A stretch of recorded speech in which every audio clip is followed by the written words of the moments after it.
If you've ever tried getting help for a Hotmail or Outlook account, you know it can feel overwhelming, especially when you're just trying to find a real phone number. In this quick guide, I'll show you exactly how to contact Hotmail by phone in 2025, step by step, so you can reach the right support team without wasting time.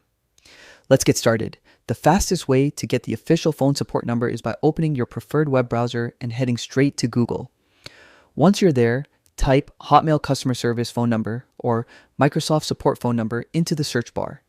This is the simplest way to pull up the most current contact links provided directly by Microsoft. In the search results, look specifically for links that lead to Microsoft's official support website.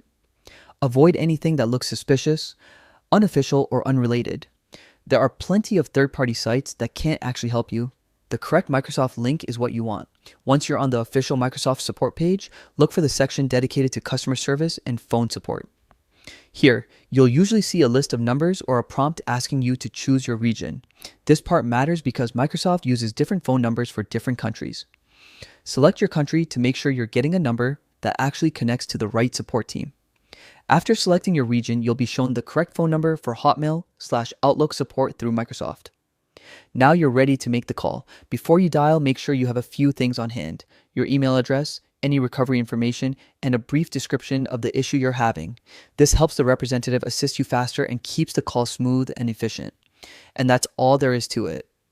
Contacting Hotmail by phone doesn't have to be complicated.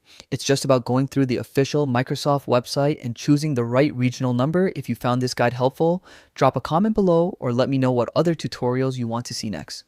Thanks for watching and good luck with your customer service call.